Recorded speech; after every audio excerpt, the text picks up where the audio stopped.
Ahí sí estoy grabando, ahora sí. ¿Me escuchan bien? Sí.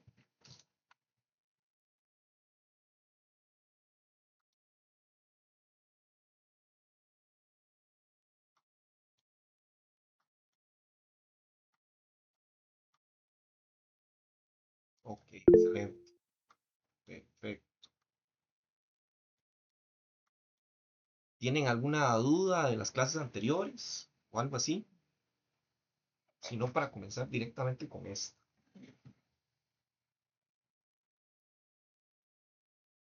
Bueno, entonces en esta vamos a ver buenas prácticas de manufactura para servicios de alimentación. También vamos a ver un poquito de la situación del contexto de Costa Rica y de también diferentes entes que participan en la inocuidad en el país. Las buenas prácticas de manufactura aplicadas a servicios de alimentación son como las buenas prácticas que vimos en la clase anterior, pero estas son más específicas para los servicios de alimentación. La situación nacional de la inocuidad de los alimentos. La industria alimentaria ocupa un sitio importante dentro de la economía nacional. Aspectos tales como la generación de empleo, exportaciones, hacen ver el dinamismo de este sector de la economía y la importancia que reviste para el desarrollo nacional. Bueno, la industria alimentaria no solo es clave por los empleos directos en las plantas, en los restaurantes, sino también por los empleos indirectos que va a generar desde la agricultura, el transporte, la logística, el empaque. Por ejemplo, Costa Rica es un gran exportador de muchos productos como el café, el banano, la piña, jugos de naranja concentrado. Y para poder vender estos productos en mercados internacionales, ya sea Europa, Asia o Estados Unidos, las empresas deben cumplir con estrictas normas de inocuidad y tienen que demostrar la importancia de las buenas prácticas de manufactura, no solo para la salud pública, sino también para la economía del país y para el acceso a mercados de las empresas. Aquí podemos ver un gráfico de la importancia del sector alimentario, representa el 8.4 de la economía del país, tiene una participación de aproximadamente 34% de las exportaciones y aproximadamente un 11.5% de la generación de empleo ocupada. Si revisan la presentación que está en la plataforma IPEA, esta diapositiva específicamente les dice otros datos, pero están un poquito desactualizados. Entonces yo la actualicé y ya queda con esta información. Por si ven la diferencia, que sepan que esto es. Vamos a ver la responsabilidad de distintas instituciones, que es la definición de responsabilidades que pueden ser delegadas a instituciones privadas y las no delegables, que solo los entes públicos tienen la responsabilidad de asumir. Bueno, ¿por qué hay ciertas responsabilidades que son delegadas? Bueno, porque el Estado no siempre tiene la capacidad o los recursos de realizar absolutamente todas las tareas de control. Entonces, por ello puedo autorizar a empresas privadas como laboratorios o empresas certificadoras para que realicen inspecciones o análisis, pero siempre bajo la supervisión y la acreditación del gobierno. Un ejemplo de esta delegación es que el Estado puede delegar este, una certificación a alguna empresa privada de certificación. Por ejemplo, vemos las responsabilidades del sector público. Estas son las no delegables, las que le toca solamente al gobierno y a través de sus ministerios, como el Ministerio de Salud o el Ministerio de Agricultura, que podrían crear leyes y reglamentos que definen qué es seguro y qué no es seguro en materia de alimentos. Por ejemplo, establecer en algún reglamento la temperatura máxima a la que se puede tener un pollo en una vitrina. Es un ejemplo, ¿verdad? O un ejemplo puede ser algún reglamento de etiquetado nutricional que ahora se obliga a poner una etiqueta como comenzó en Chile, estas etiquetas negras que dice alto en azúcar, alto en grasas, alto en sal. Eso es un ejemplo. Entonces es dictar políticas, es regulación, acreditación y el control estatal. Son las responsabilidades del sector público no delegables. Y tienen responsabilidades que pueden ser delegables, como la inspección, la certificación, los análisis. capacitaciones, en capacitación al consumidor, investigación y desarrollo y en generación de normas. Entonces, el gobierno no tiene que realizar todas las auditorías, sino que pueden haber empresas privadas que inspeccionen una planta procesadora y certifique que cumple con alguna norma en específica o con HACCP o con las ISOs, por ejemplo. Entonces, esta certificación es a menudo un requisito que piden ciertos mercados para exportar. El gobierno puede delegar la capacidad de hacer análisis, por ejemplo, si tenemos una planta que producimos algún alimento y yo tengo y tomo muestras y quiero saber si tiene alguna bacteria patógena, bueno, yo lo puedo llevar a un laboratorio certificado y este laboratorio me va a decir eh, la concentración de estas bacterias.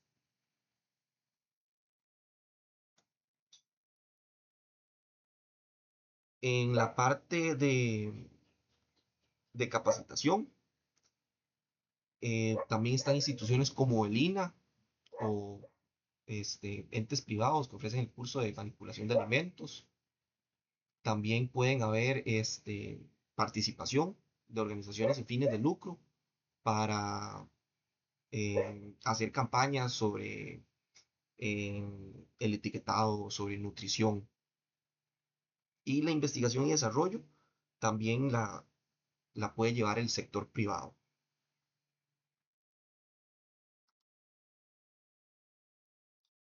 Vamos a tener instituciones oficiales involucradas con la inocuidad de los alimentos. A nivel del sector salud, la coordinación para el levantamiento de información sobre la incidencia de las ETAs. Se recuerdan que las ETAs eran enfermedades de transmisión alimentaria. Es relativamente buena y las estadísticas de vigilancia epidemiológica, si bien pueden estar subestimando el impacto real de este grupo de enfermedades, sí reflejan la situación sanitaria general del país. Entonces, el Ministerio de Salud lleva el control de la incidencia de las enfermedades de transmisión de los alimentos. Ellos detectan si hay brotes de diarrea o de vómitos y a partir de esos brotes levantan alertas para ver si en un establecimiento fue que pasó o si fue que tal vez alguna comida en algún lado está causando que hayan eh, distintas personas, ¿verdad? Con estos síntomas. El Ministerio de Salud, esta es la principal autoridad sanitaria del país en lo que respecta a los alimentos procesados y a servicios de alimentación también. La función principal es proteger la salud pública de las personas y esto va desde el procesamiento hasta el consumidor final. Por ejemplo, el Ministerio de Salud es el que otorga los permisos sanitarios de funcionamiento a los restaurantes, a los supermercados, a las OAS, a las plantas de alimentos. Y sin este permiso no pueden operar legalmente. De hecho, en las etiquetas de los productos que compramos tiene que decir ahí el, el permiso sanitario de funcionamiento.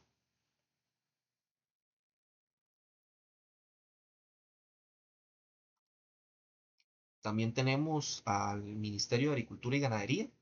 Este se encarga más de la inocuidad en la etapa de producción primaria, que es en la etapa de la finca.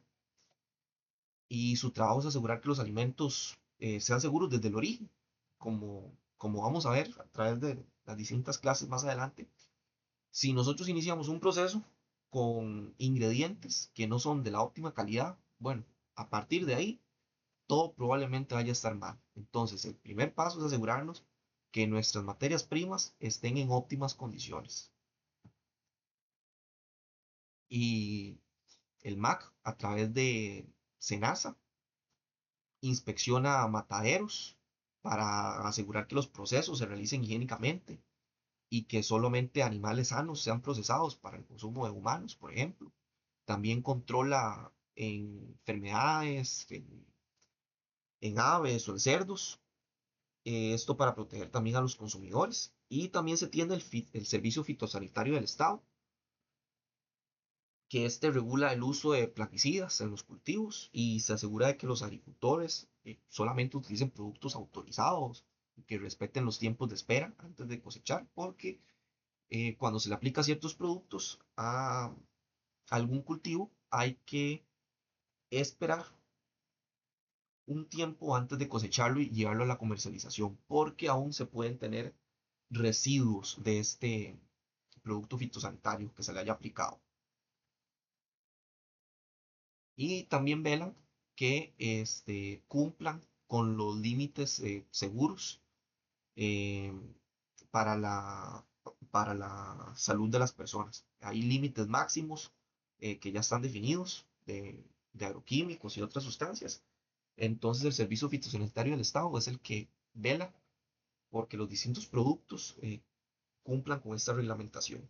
Por ejemplo, en lo que son productos importados, los contenedores de productos, ellos le realizan estos análisis y hasta que no esté el permiso del fitosanitario, este producto no lo pueden llegar a comenzar a procesar o a descargar directamente para la empresa. Se tiene también el Ministerio de Comercio Exterior, que es COMEX. Este no inspecciona alimentos directamente, pero sí tiene un papel muy importante, que es asegurar que las normas sanitarias no se conviertan en una barrera para las exportaciones. Entonces aquí es un ejemplo, lo que podemos ver es que es el ejemplo de que se había puesto de la importación de aguacate, que había una justificación de que por una enfermedad, la mancha del sol, no se estaban importando aguacates de México. A eso fue una situación que pasó hace algunos años, que al final Costa Rica no tuvo la capacidad de dar una fundamentación técnica de que realmente era un peligro la entrada de esta enfermedad al país y que entonces esta restricción que se estaba haciendo era subjetiva y al final a Costa Rica le tocó pagar una multa internacional por esta situación. Entonces ahí COMEX es el encargado de dialogar todas estas situaciones con otras autoridades. Se tiene también el MEIC, que es el Ministerio de Economía, Industria y Comercio, y este vela por los derechos del consumidor y la competencia leal también. Él puede ver el etiquetado y la publicidad. Tiene una Comisión Nacional del Consumidor, que es parte del MEIC, y este interviene si tal vez algún producto tiene alguna publicidad engañosa, como si, por ejemplo, puede decir que sea libre de azúcar, pero en realidad un análisis de laboratorio dice que sí, que hay ahí ciertas cantidades de azúcar. Entonces el MEIC es el que se pone detrás de detrás de esta situación. También otra cosa que hace el MEIC es control de pesos. Eh, Ellos revisan que ciertos productos, por ejemplo el arroz y los frijoles, toman muestras en los supermercados y que si la bolsa dice 1 kilo, bueno, efectivamente traiga 1 kilo. Y ahora muchas bolsas no son de kilos, sino que son de 900 gramos o 800 gramos, pero que cumplan entonces con lo que dice. El MEIC es el que ve esta situación.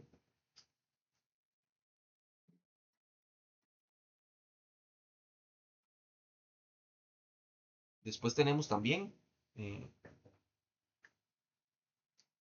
al MEP. El MEP puede,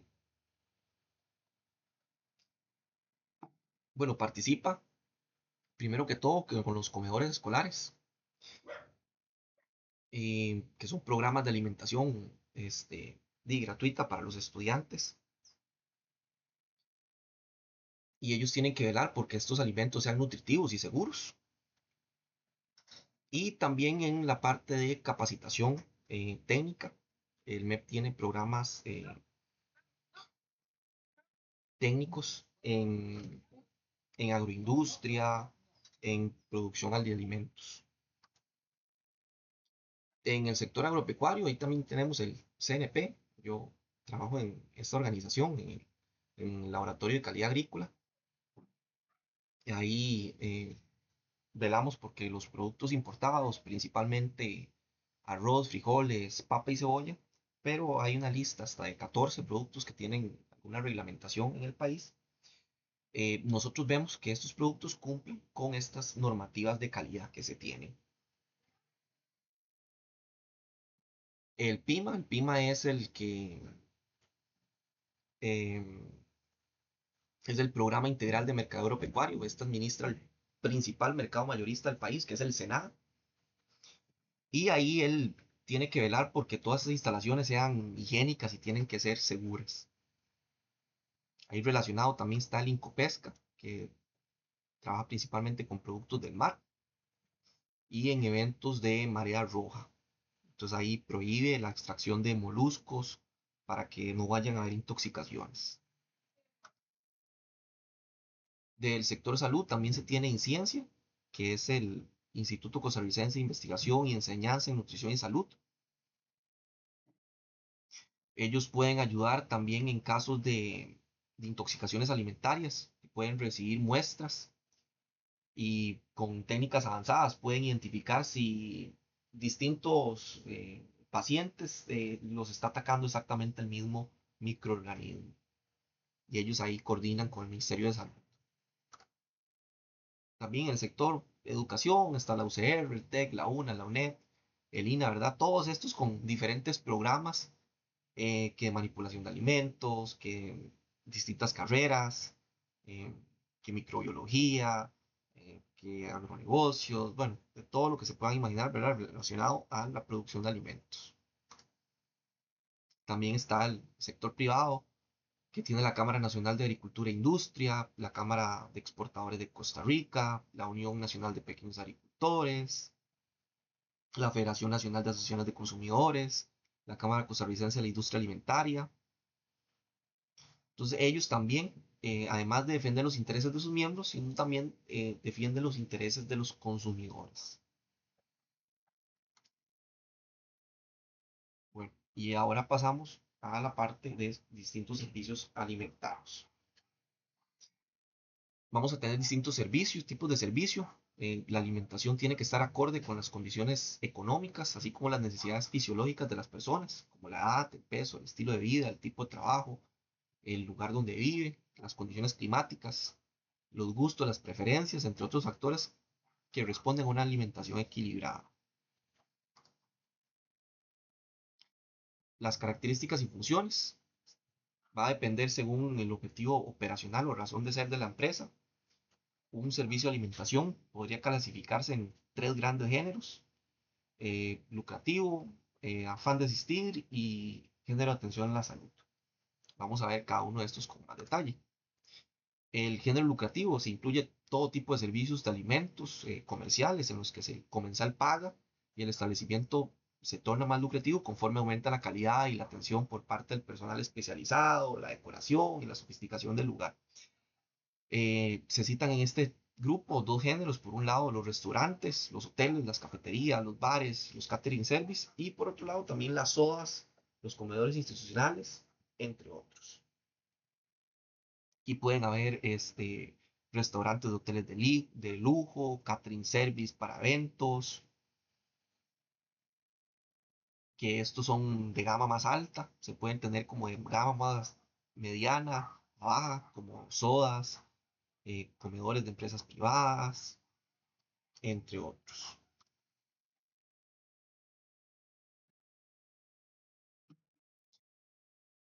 En la clasificación de lucrativo, los restaurantes del género fines de lucro pueden clasificarse en cuatro categorías: clásicos y ocasionales, personalizados, eventuales y de comidas rápidas.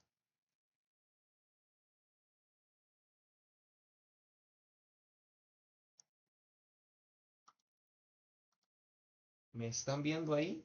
Se me fue.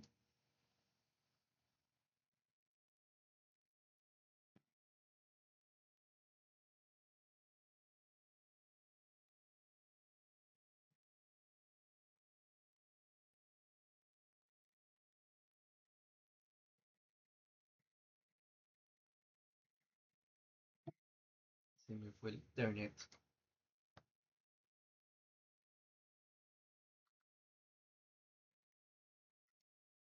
Un momento.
Hola, hola.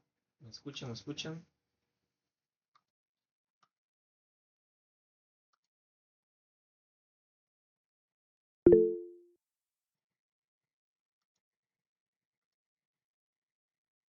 Excelente, ya le estaba poniendo un mensaje. Es que se fue la luz, un bajonazo de corriente.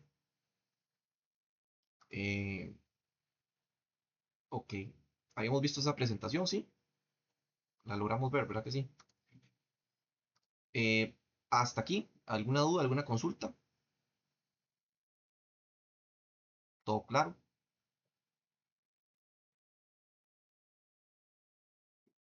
Ok, excelente.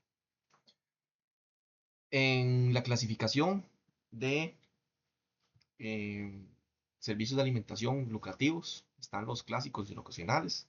Se tratan aquellos que son de alta cocina, que se diseñan y operan de acuerdo con tradiciones gastronómicas como la europea, asiática o la fusión. Estos restaurantes se caracterizan por contar con clientes dispuestos a pagar altos precios por platos finos y dispone de más tiempo para deleitarse con los platos del menú. Se tienden los especializados. Aquí se incluyen restaurantes étnicos, como los que sirven comida italiana, china, japonesa, mexicana, alemana, tailandesa, etc. También entra en esta categoría aquellos cuyo menú se especializa por tipos de carnes. También está cuando el menú gira alrededor de un tema central. Este puede ser el reflejo del diseño, la decoración y los detalles del local. Se tienen los eventuales, que son de paso, también son llamados los familiares. Aquí el menú puede ser más limitado o diverso, pero los precios son más moderados. Ofrecen una mejor relación calidad-precio, más accesibles para las familias y para grupos. Y tenemos también las comidas rápidas, que son muy comunes en las OAS y están diseñadas para prestar un servicio eficiente y rápido. Cuenta con un mostrador de autoservicio, con un menú característico y precios que van de moderados a altos. Y ahora, en el género de afán de asistir, son aquellos que tienen el objetivo operacional de beneficiar o servir a un comensal, que tienen utilidades relativamente bajas o nulas, y en algunas ocasiones cuentan con apoyo o subsidios. Por ejemplo, una empresa ofrece un comedor subsidiado como un beneficio para sus empleados. Este es un ejemplo de este tipo de operación. Por ejemplo, también una SOA de una universidad pública que está subvencionada es un ejemplo. O cuando em, se hace una actividad para regalar comida a las personas. ¿Qué características tienen? Bueno, brindan una alimentación atractiva y nutritiva, ofrecen menús limitados de tipo semiselectivo, corto o impuesto, nada más una sola cosa y ya. Y se destacan en este género los servicios establecidos en las empresas, en las fábricas, en centros educativos, en oficinas o instituciones, tanto gubernamentales como privadas. Por ejemplo, los comedores escolares del MEP. Este es un ejemplo de este tipo de operación. Tenemos la del género de atención a salud, que esta se encarga de la alimentación de personas enfermas o en recuperación en diferentes centros asistenciales como hospitales, hogares de ancianos, centros de rehabilitación, así como los establecimientos que cuentan con población cautiva como las cárceles u orfanatos. Es un servicio de alimentación ya más especializado y preparan alimentación para personas que requieren diferentes tipos de dietas especializadas, que bajas en sodio, para personas que tienen hipertensión.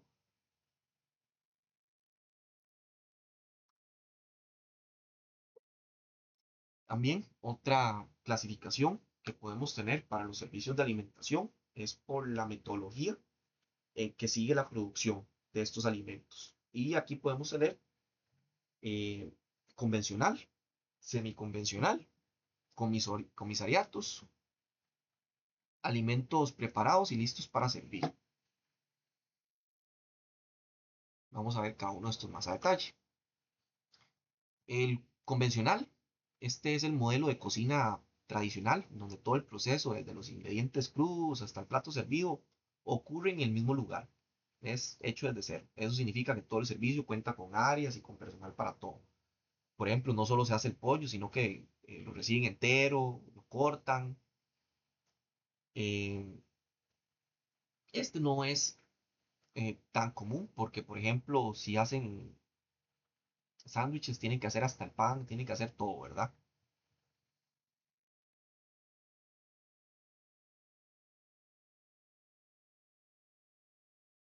Ejemplos de esto, por ejemplo, pueden ser hoteles de lujo o restaurantes de alta cocina.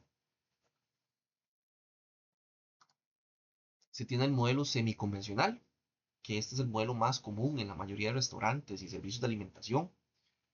Mantiene el control sobre la cocción principal, pero optimiza costos y procesos, comprando ya algunos productos ya procesados.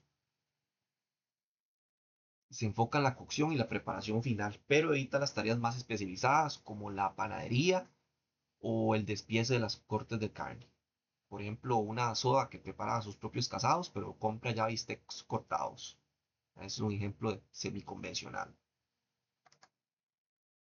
Está el modelo de comisariato. Este modelo también es conocida como cocina central.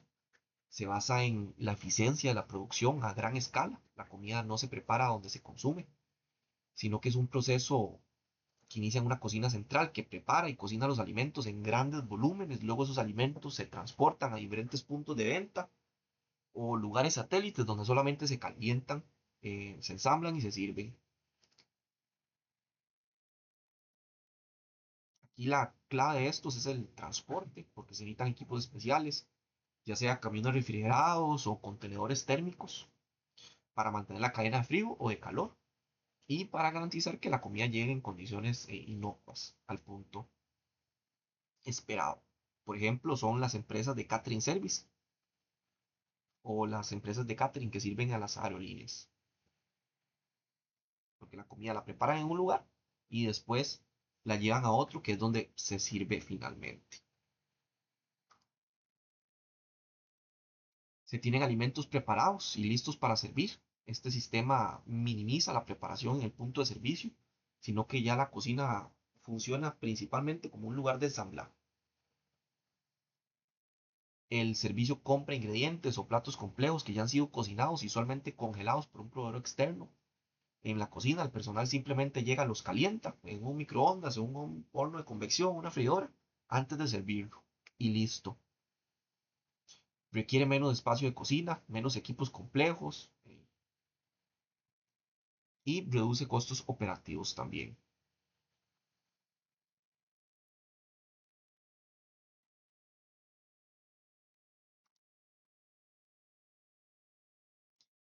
Otra forma de clasificación es mediante en la forma que distribuyo los alimentos, lo cual va a depender del tipo, de la cantidad de personas, de consumidores, el tiempo con el que cuenta para degustar sus alimentos y el menú establecido. Entonces se puede clasificar como servicios de barra o buffet, de servicios de bandeja y servicios de meseros.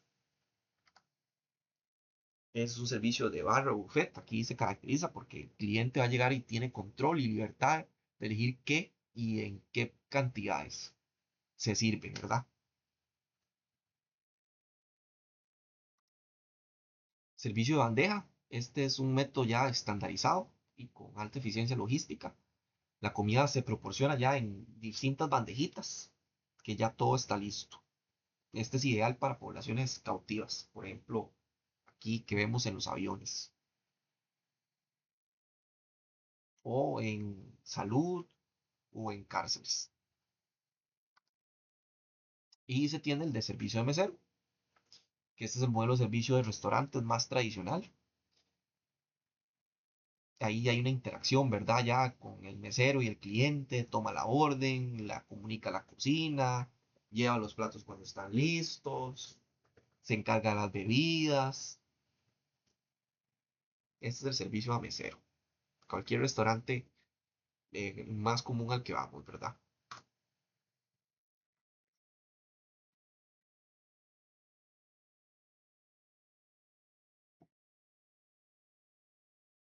Hasta acá, ¿alguna duda, alguna consulta?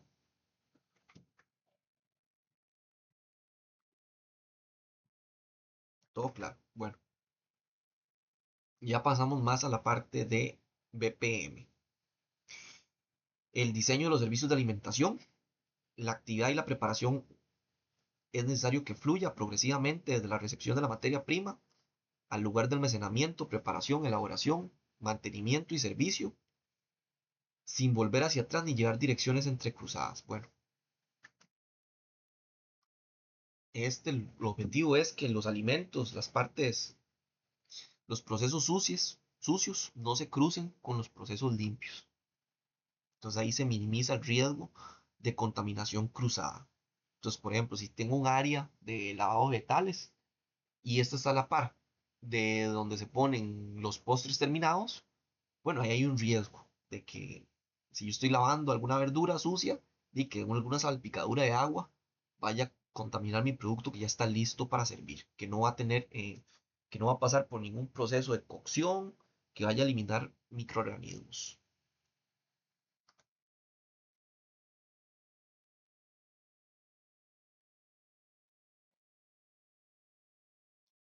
¿Qué áreas hay que considerar? De almacenamiento, almacén para productos no perecederos, cámaras de refrigeración, congelación, almacén de productos de limpieza y desinfección. Estos se tienen que subdividir para evitar una contaminación. Por ejemplo, los productos de limpieza nunca deben guardarse junto a productos alimentarios, por ejemplo, alguna harina o el arroz. Los alimentos crudos se almacenan en estantes inferiores en un refrigerador para evitar que los jugos goteen.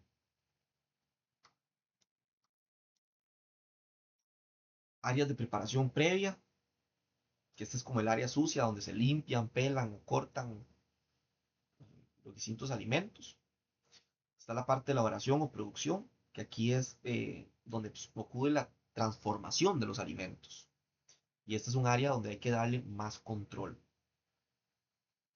Las zonas de lavado, que ahí tienen que haber zonas de lavado separadas.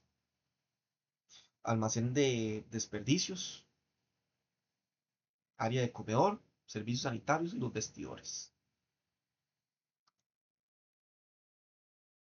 Aquí tenemos un plano para que veamos visualmente cómo se puede eh, separar. Vemos que hay área de despacho, área de servicios, área de almacenamiento, área de empacado, área de refrigeración, de molienda, los servicios.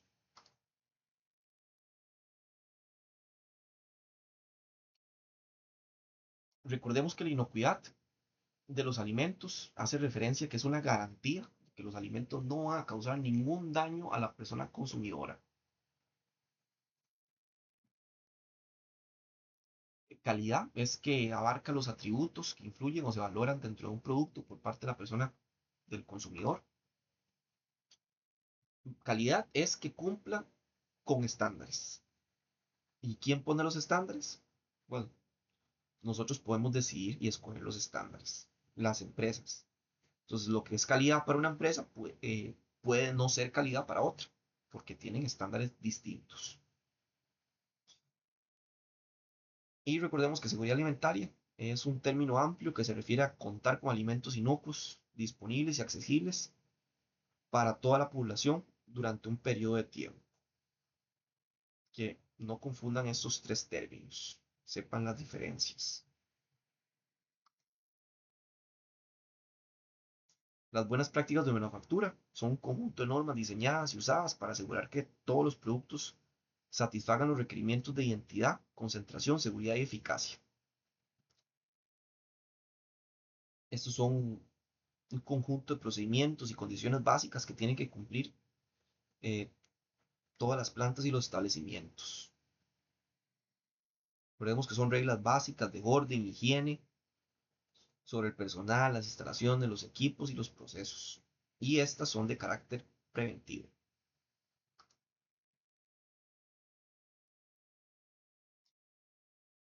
Controles en las áreas.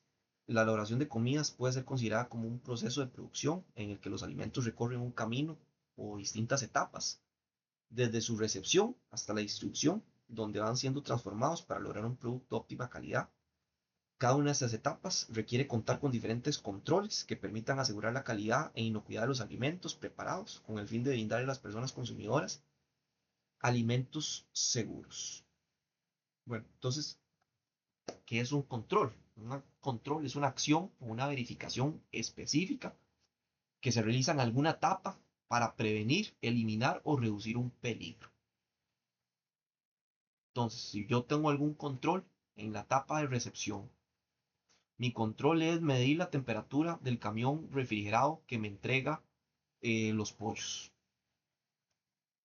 Ese va a ser mi control. Y yo debo rechazar si yo debo rechazar el producto si el camión viene a una temperatura superior a los 4 grados.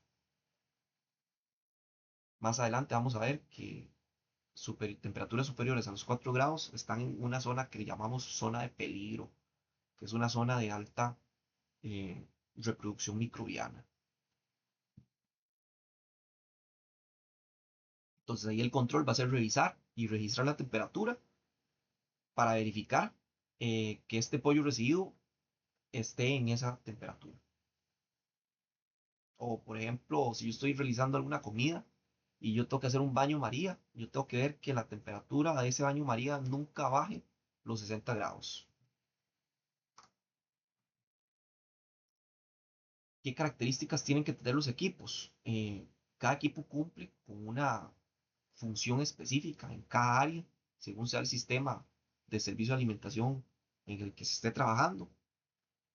Y esto va a incidir en la calidad y el costo de los productos. Los equipos no son solamente una herramienta, sino que son un factor que va a implicar o que va a incidir directamente en la calidad y en el costo de los productos finales. Usar equipos correctos va a mejorar la estandarización y la calidad de los productos. Por ejemplo, se podría hacer un puré de papa a mano, pero con una batidora industrial se va a lograr la misma textura siempre. No va a depender de qué tanto yo la estuve majando.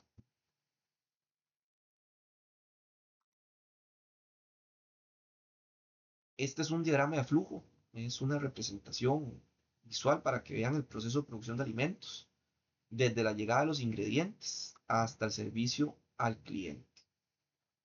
Ahí pueden ver los puntos de control y las decisiones clave. Desde el inicio del proceso, todo comienza con la recepción de la materia prima, luego pasa al almacenaje, luego pasa eh, a un punto de decisión, que es la tipo de elaboración, si es fría o es caliente. Aquí si es fría, se debe mantener frío. Después si se debe mantener frío o caliente, se decide y se sirve. Y si esto caliente se debe mantener frío o caliente, se mantiene y después se sirve. Todas las rutas, ya sean frías o calientes, al final van a terminar en el servicio al cliente, que es la entrega del producto al consumidor.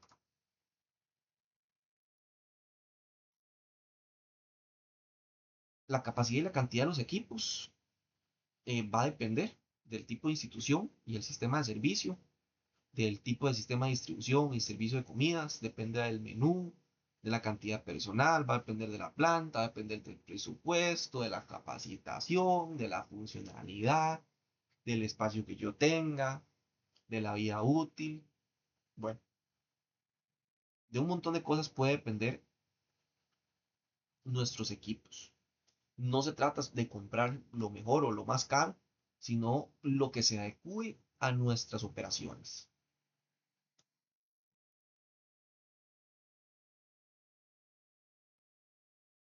Por ejemplo, si yo voy a hacer pizza y voy a necesitar un horno para pizza, no un horno sencillo, regular, ¿verdad?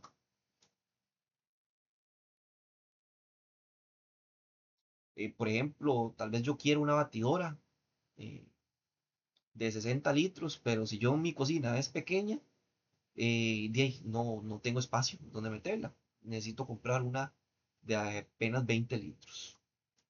Entonces, hay que analizar todos esos aspectos.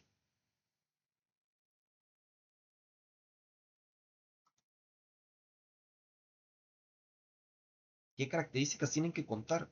Bueno, para que un equipo se considere seguro, implica que el mismo presente resistencia al uso habitual. No debe tener bordes puntiagudos, los bordes tienen que ser redondeados, que sea desarmable cuando se ocupe lavar de varias piezas. También que tenga material aislante en los casos de las cocinas, ¿verdad? Si tienen alguna parte que se podría calentar y que requiere ser manipulada por el usuario. Los equipos tienen que ser resistentes al uso constante y diario.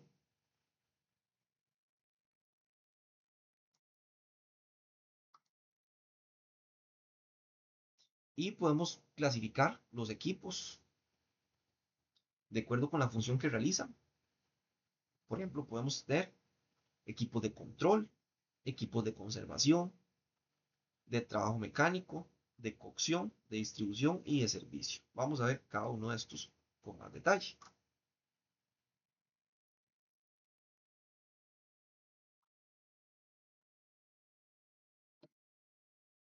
Tenemos los de control. Los equipos de control son muy importantes para la estatización y para el control de los puntos críticos de control. Permiten que recetas se repliquen de una manera exacta y también que se cumplan las normas de seguridad alimentaria. Por ejemplo, las balanzas o las básculas, estas sirven para el control de pesos y la consistencia, para asegurar que una porción de carne siempre sea de 200 gramos. Se ha utilizado una balanza para pesar que mi empaque tiene que ser 500 gramos. Los relojes sirven para controlar tiempos de cocción. Entonces, si yo necesito realizar eh, una pizza que tiene que estar 25 minutos en el horno, y necesito tener un reloj para medir el tiempo, un cronómetro, un temporizador.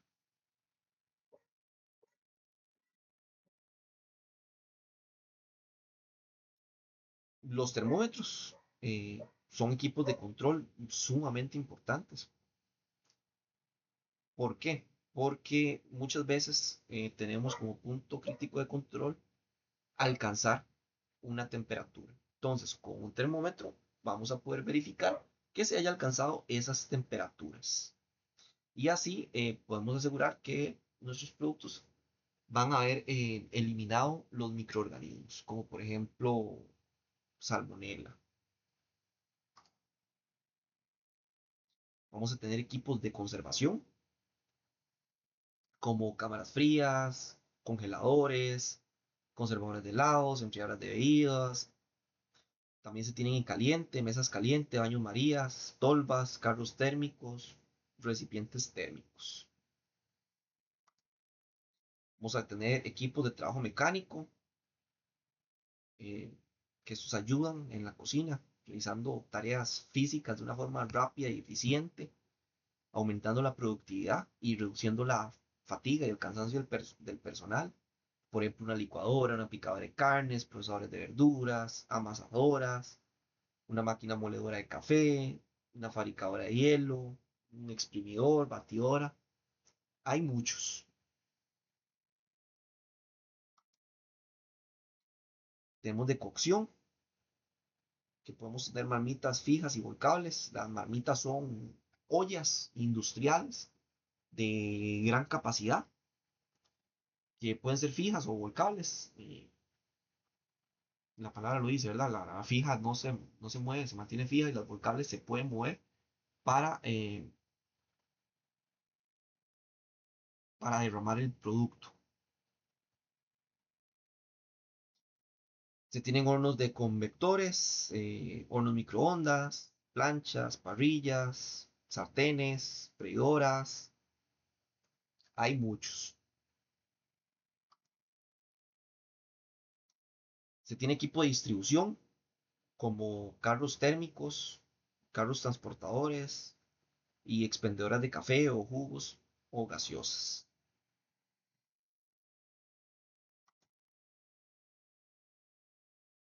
Vamos a tener de servicio, que son bandejas, vajillas, platos, cubiertos, vasos, bandejas térmicas. Y estos pueden estar hechos de distintos materiales, como por ejemplo platos desechables, o de porcelana, o los carritos de acero inoxidable. Va a depender a nuestras necesidades. ¿Qué materiales debemos usar para los equipos? Bueno, vamos a ver cada uno de estos: el acero inoxidable, el aluminio, la porcelana, vidrio templado y plástico de alta densidad. Estos son los materiales más comunes aprobados para el contacto con los alimentos. Un material inadecuado podría transferir sustancias tóxicas o albergar bacterias o romperse tal vez con facilidad. Tenemos el acero inoxidable. Este es el material preferido y más utilizado en las cocinas profesionales por sus propiedades. Es extremadamente resistente a los golpes, resistente a la corrosión, a los cambios bruscos de temperatura, no es poroso, o sea, quiere decir que no sea poroso, que las bacterias no pueden esconderse fácilmente ahí, entonces no se le van a pegar y facilita su limpieza y desinfección. Es un buen conductor de calor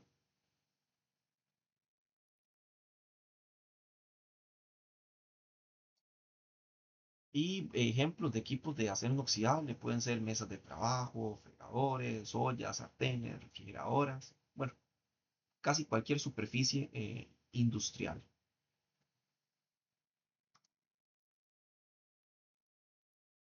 Aluminio puede ser utilizado en las ollas. El aluminio no se puede guardar comida elaborada o fresca porque produce descomposición. Es un buen transmisor de calor. El aluminio es popular en utensilios de cocción porque es un buen conductor térmico. Entonces se calienta rápido y de forma uniforme y va a permitir un buen control de temperatura. El detalle es que el aluminio podría reaccionar con alimentos ácidos o alimentos alcalinos, como tomate o limón. Y esto, el aluminio podría alterar el sabor y el color de estos alimentos y hasta potencialmente transferir partículas de metal. Por eso nunca se utiliza para almacenar alimentos. Se utiliza principalmente para ollas o sartenes.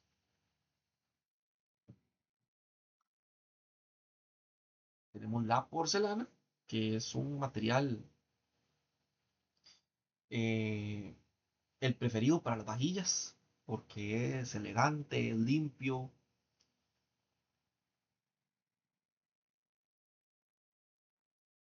es fácil de limpiar, no absorbe olores ni sabores, mantiene la temperatura.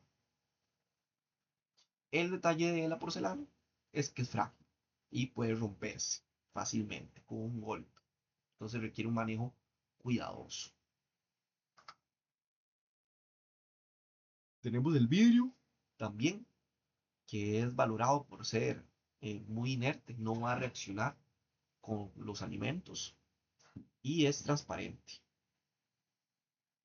Mm, La desventaja es que como la porcelana es frágil, puede quebrarse. Aunque también hay vidrio templado, que este es resistente a los golpes y a los cambios bruscos de calor también. Normalmente los hornos, cuando tienen una tapa de vidrio con lo que usted puede ver adentro del horno, este vidrio normalmente es vidrio templado, porque es el vidrio que es capaz de soportar cambios de temperatura y además es muy resistente a los golpes.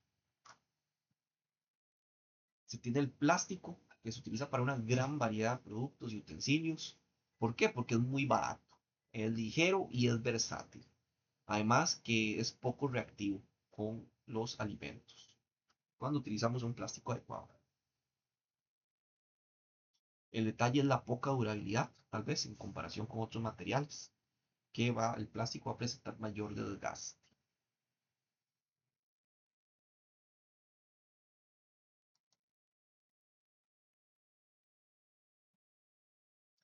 Para la recepción de alimentos, Entre las condiciones y las características más recomendables para el área de recepción de alimentos es que debe ser ubicada cerca de las zonas de almacenamiento, tiene que ser de fácil acceso hacia la parte exterior, no tiene que haber obstáculos que vayan a obstruir el paso para facilitar el transporte de materia prima y los demás insumos.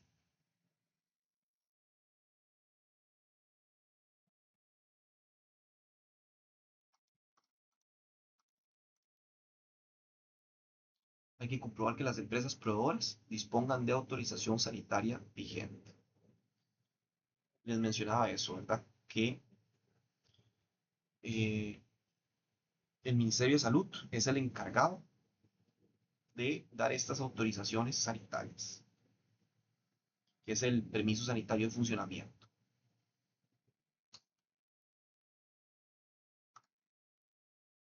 Es importante tener un listado de empresas proveedoras para los productos que se compran,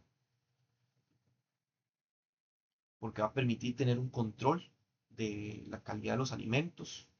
Si tenemos algún problema de calidad o inocuidad, vamos a saber a quién se lo compramos y a quién le podemos reclamar.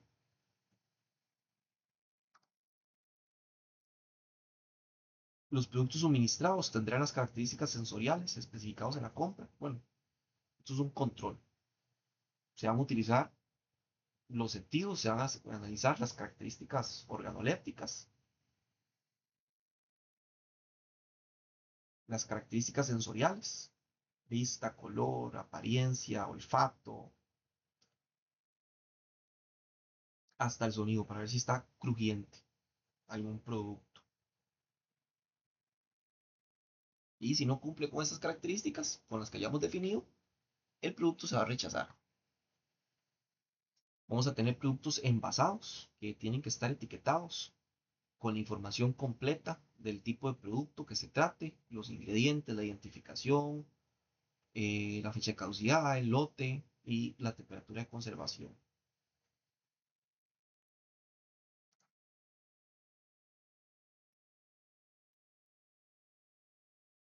Hay que verificar que los vehículos de transporte que transportan los productos sean exclusivos para alimentos o en casos de compartir el transporte con productos no alimenticios, que ese traslado se realice por separado en el mismo vehículo. Además, los alimentos estarán protegidos y estibados durante el transporte y los envases que los contienen en buen estado y sin rupturas. El vehículo tiene que estar limpio, los productos colocados en bandejas y en ningún caso sobre el suelo, bandejas o tarimas, y en ningún caso sobre el suelo del vehículo. La persona que realiza la descarga requiere llevar ropa limpia y realizará esta actividad en el menor tiempo posible. Durante el proceso de recepción se comprobarán las fechas de caducidad o de consumo preferente de los alimentos, rechazando todo aquello, ¿verdad? Que esté vencido.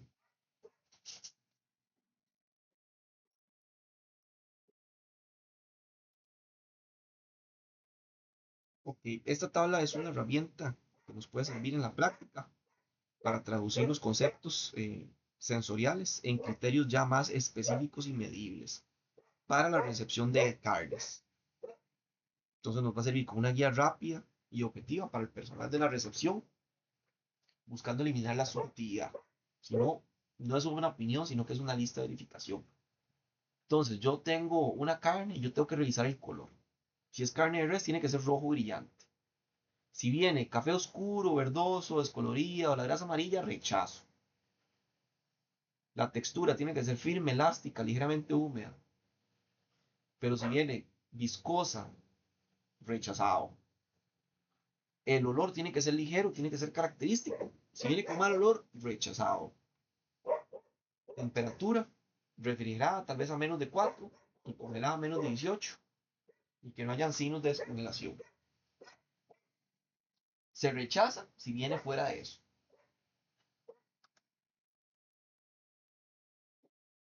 Ese es un ejemplo de tabla de control que se puede hacer para materias primas.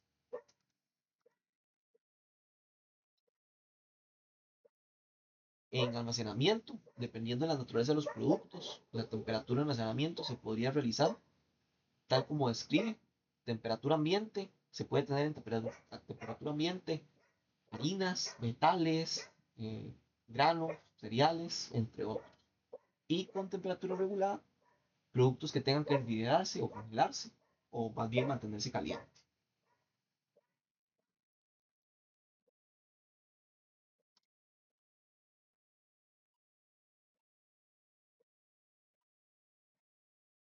Hasta acá, ¿alguna otra duda, consulta? ¿Todo les va quedando claro?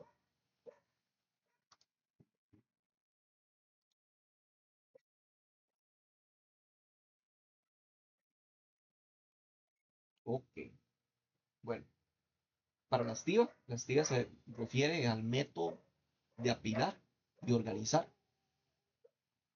En este caso, en un refrigerador,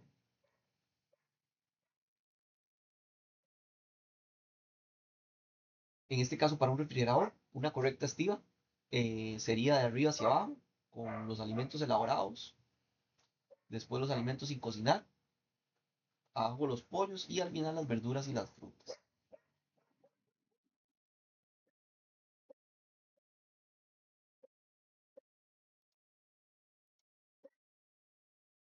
Así, en esta forma, los alimentos elaborados, alimentos sin cocinar, pollo crudo y verduras y frutas.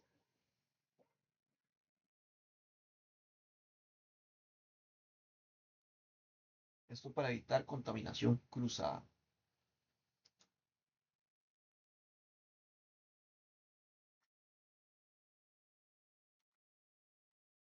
La preparación de los alimentos se puede dividir en dos fases, cada una con sus riesgos y controles. La preparación previa son todas las operaciones que realizan antes de cocinar. Y el riesgo principal aquí es la contaminación cruzada. Aquí vienen actividades como lavado, desinfección, descongelamiento o troceado de alimentos. Si yo quiero hacer un gallo pinto, bueno, yo tengo que lavar, picar el chile, la cebolla, hacer los frijoles. Y si uso la misma tabla de picar, donde antes corté el pollo, donde corté un pollo crudo, bueno, podría contaminar los vegetales. Y después en la etapa de preparación-elaboración, que es el mantenimiento de la cadena frío o de calor en una cocina, es fundamental para evitar problemas microbianos en los alimentos y mantener la vida útil de estos productos.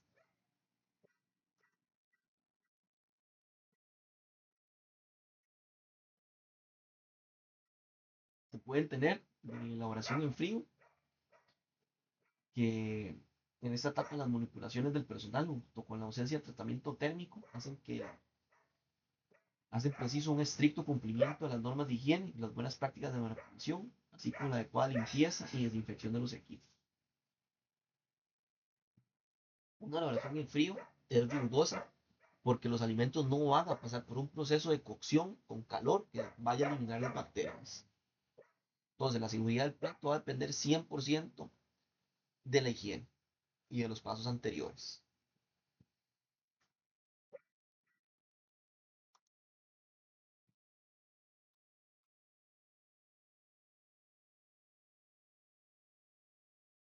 Por acá tenemos la elaboración en caliente. Esta fase resulta crucial, pues mediante la cocción se destruyen las formas microbianas vegetativas que pudieran persistir en el alimento, por lo que este tiene que alcanzar una temperatura superior a 60 grados homogéneamente en todo el alimento, no solamente en la parte externa, ¿verdad? Sino que también en el interior. Dentro de los métodos generales de cocinado se pueden considerar el horneo y el asado, la cocción a presión y las frituras. Por ejemplo, en el horneado y el asado es que en un horno el calor va a llegar al alimento por radiación desde las paredes y por convección del aire circundante y hasta por conducción a través de la bandeja.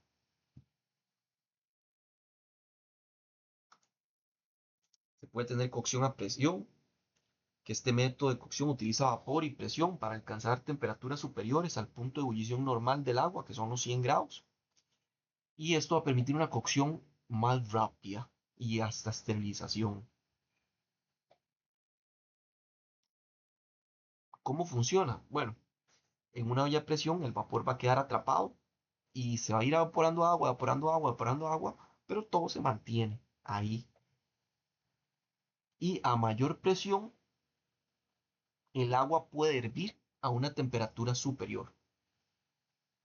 O sea, si yo tengo agua a presión normal, a 100 grados, de 100 grados no pasa, porque ya a 100 grados se comienza a evaporar. Pero si yo estoy cocinando bajo presión, si yo tuviera un termómetro y mido el agua, puedo llegar a temperaturas de 120 grados o de 130 grados.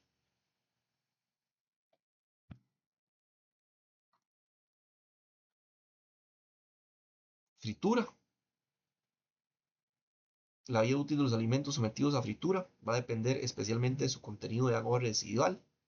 Aquellos que tras la fritura retienen un contenido en agua relativamente elevado, como las donas, el pescado, el pollo, tienen una menor durabilidad debido a la migración de agua y aceites que se produce durante su almacenamiento.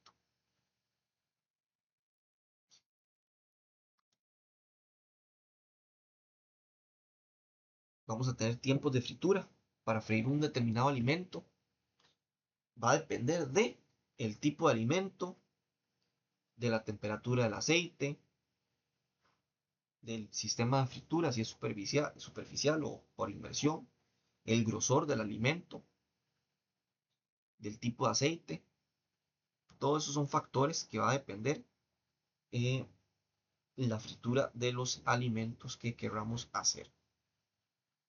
También los tipos de aceite, distintos tipos de aceite pueden tener distintos puntos de humo y el punto de humo es a la temperatura ya que el aceite comienza a quemarse y comienza a generar unas partículas químicas que se llaman acrimalidas, que son tóxicas. Entonces no es recomendable superar el punto de humo de los aceites. Y distintos aceites tienen distintos tipos de puntos de humo. No es el mismo punto de humo de un aceite de aguacate, que un aceite de coco, que un aceite de soya, etcétera. Vamos a tener recalentamiento, que se recomienda realizar, que sea de forma intensa, para conseguir que se llegue en la parte central a una temperatura de al menos 70 grados en el centro del producto.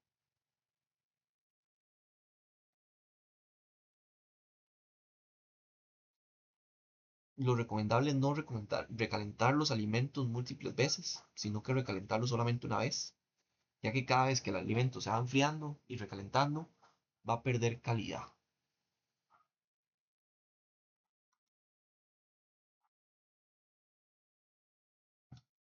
Venta y servicios de alimentación.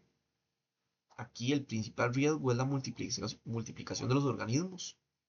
Si la comida se mantiene a temperaturas inadecuadas, el problema principal son los equipos para mantener esta comida, como mesas calientes, baños marías o barras frías para ensaladas que tienen que estar frías.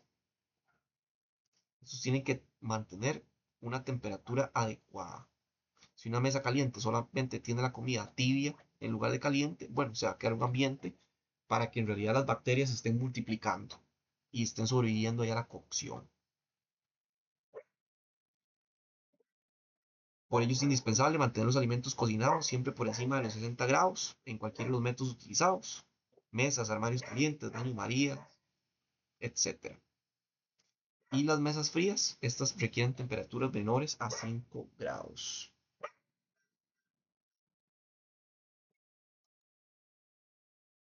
Y aquí está la zona de peligro que les mencioné anteriormente, que va de los 4 o 5 grados hasta los 60. Los alimentos calientes tienen que mantenerse en al menos 65 grados y los fríos a menos de 5. ¿Por qué? Porque estas son las temperaturas que están fuera de la zona de peligro.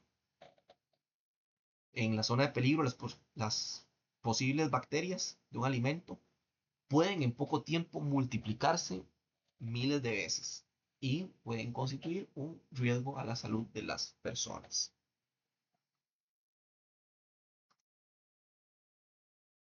Aquí tenemos de nuevo la zona de peligro, que es donde las bacterias crecen y se reproducen rápidamente. La mayoría no están adaptadas para ya sobrevivir a condiciones superiores a los 60 grados. Y temperaturas menores de los 4 grados, ellas están como en pausa y prácticamente no se reproducen, pero sí siguen latentes.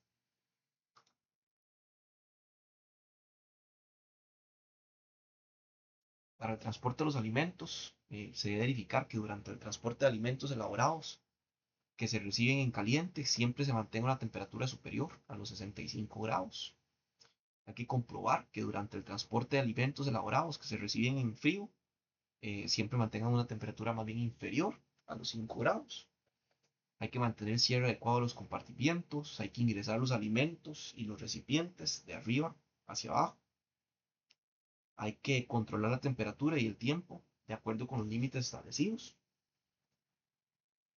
Hay que proteger el alimento de fuentes de contaminación y de otros agentes externos. Se realiza la limpieza y la desinfección en forma programada. Y es importante realizarles mantenimiento preventivo para los vehículos de transporte de alimentos.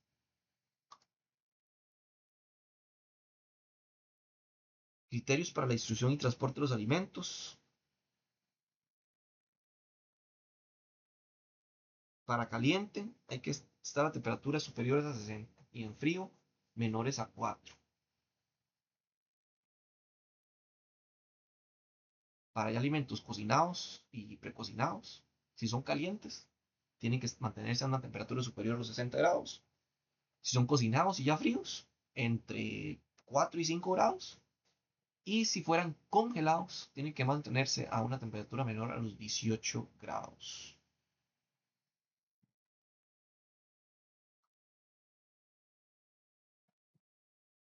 Ok, aquí en esta imagen podemos ver la complejidad de la cadena de suministro de alimentos, mostrando que la inocuidad no solamente es responsabilidad de una sola persona, sino que es el resultado de todo un equipo, de todo un grupo de personas, de un esfuerzo coordinado. Ay, se me pasó.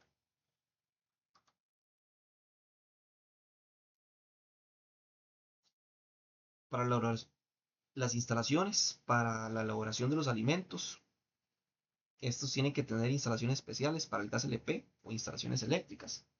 ¿Por qué? Porque un fallo en esos sistemas no solamente detendría la producción, sino que puede crear graves peligros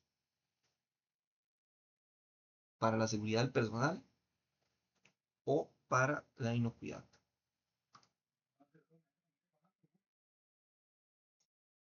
Las instalaciones para el gas LP, cuando se utilice este tipo de combustible, se requiere adoptar medidas de seguridad para evitar fugas de gas y peligros de explosión. Tienen que mantenerse en buenas condiciones de operación las tuberías o las mangueras y las llaves de salida del cilindro y de la cocina. Hay que llevar una bitácora donde se registre el mantenimiento preventivo y correctivo de las instalaciones del sistema de gas. Los cilindros o los tanques de almacenamiento de gas se van a ubicar en lugares ventilados y protegidos fuera del área de preparación de los alimentos.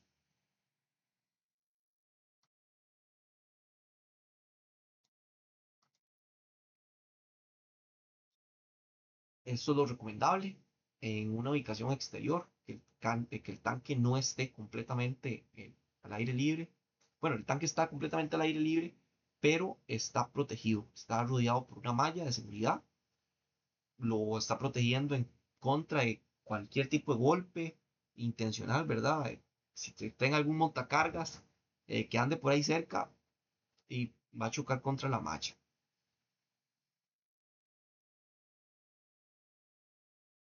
Vemos muy importante que hay también un extintor a mano caso de emergencia y que hay rotulación de que es prohibido fumar.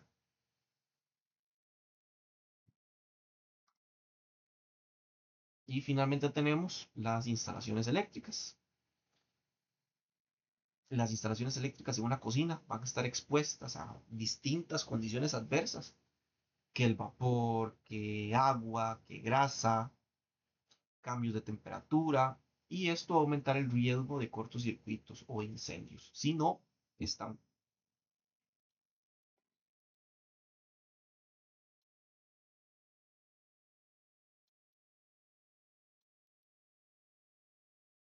Bueno, se me fue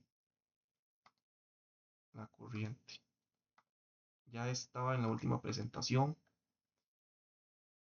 Vamos a pasar la grabación. Ahorita me está grabando la otra pantalla. Pero bueno, ya estábamos viendo la última diapositiva, que es contar con interruptores automáticos, una caja de breakers con tapa en buen estado, buen funcionamiento, el colado eléctrico tiene que estar entubado, los tomacorrientes e interruptores anclados y en buenas condiciones de funcionamiento, así como los enchufes. Y con eso se termina la clase.